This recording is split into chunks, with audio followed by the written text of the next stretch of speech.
Hi friends, നമുക്കിന്ന് easy ആയിട്ട് perfect ആയിട്ട് ഒരു ബീഫ് സ്റ്റീക്ക് ഉണ്ടാക്കി നോക്കിയാലോ. അതും കുറഞ്ഞ ടൈമിനുള്ളിൽ നല്ല ജ്യൂസി ആയിട്ടുള്ളൊരു സ്റ്റീക്കാണിത്. അപ്പോൾ അതിനായിട്ട് ബീഫ് സ്റ്റീക്കിൻ്റെ രീതിക്ക് കട്ട് ചെയ്തെടുത്തതിന് ശേഷം അതിലേക്ക് ആദ്യം കുറച്ച് ഒലിവ് ഓയിൽ തേക്കുക. എന്നിട്ട് സോൾട്ടും പെപ്പറും തേച്ച് ഒരു 5 to 10 മിനിറ്റ്സ് ഒന്ന് റെസ്റ്റ് ചെയ്യാൻ വെക്കുക. എന്നിട്ട് ഒരു പാനിലേക്ക് വീണ്ടും കുറച്ച് ഒലിവ് ഓയിൽ ഒഴിച്ചതിന് ശേഷം നല്ല ഹൈ ഫ്ലെയിമിൽ വെക്കുക. നമ്മുടെ ഈ പീസ് അതിലേക്ക് വെക്കുക.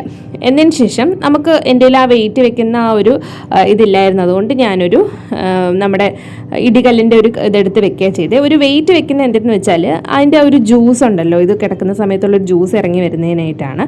ഇനി അത് തിരിച്ചിട്ടതിന് ശേഷം അതിലേക്ക് കുറച്ച് ഗാർലിക്ക്, 2 പീസ് ബട്ടർ, പിന്നെ കുറച്ച് റോസ്മേരി. അത് ഫ്രഷ് ഉണ്ടെങ്കിൽ അങ്ങനെ ഇടുക. എൻ്റെ കയ്യിൽ ഫ്രഷ് ഇല്ലാത്തതുകൊണ്ട് ഞാൻ ഡ്രൈ ലീവ്സ് ആണ് ഇട്ടിട്ടുണ്ടായിരുന്നത്. അതും വെച്ചതിന് ശേഷം നന്നായിട്ട് വീണ്ടും ഒരു 3 മിനിറ്റ്സ് കുക്ക് ചെയ്തെടുക്കുക. ഇനി അതിൻ്റെ സൈഡെല്ലാം ഒന്ന് കുക്ക് ചെയ്തെടുക്കുക. അതിന് ശേഷം നമ്മൾ ചെയ്യേണ്ടതെന്ന് വെച്ച് കഴിഞ്ഞാൽ ഇപ്പം എന്തോ നോക്കൂ, അതിൻ്റെ ആ ഒരു ജ്യൂസ്, ആ ബീഫിൽ നിന്നുള്ള ജ്യൂസും ആ ബട്ടറും എല്ലാം കൂടി ഇങ്ങനെ വന്നിട്ടുണ്ട്. ഇത് നമ്മൾ എന്ത് ചെയ്യുക, ഇതിൻ്റെ മുകളിലേക്ക് ഒന്ന് ഒഴിച്ചു കൊടുത്തുകൊണ്ടിരിക്കുക.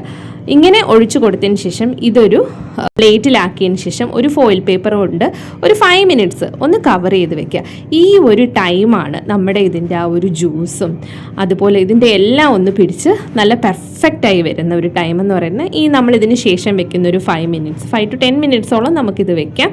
അതിന് ശേഷം നമുക്ക് ഇതുപോലെ കട്ട് ചെയ്ത് വെജിറ്റബിൾസിൻ്റെ കൂടെയൊക്കെ സെർവ് ചെയ്ത് കഴിക്കാം. വളരെ നല്ലൊരു ഡിഷാണ്. വളരെ കുറഞ്ഞ സമയം, കൂടിപ്പോയാലൊരു 10 മിനിറ്റ്സത്തെ പ്രോസസ്സേ മൊത്തത്തിൽ വരുന്നുള്ളൂ. അപ്പോൾ എന്തായാലും മസ്റ്റായിട്ട് നിങ്ങൾ എല്ലാവരും ഒന്ന് ട്രൈ ചെയ്ത് നോക്കുക. താങ്ക്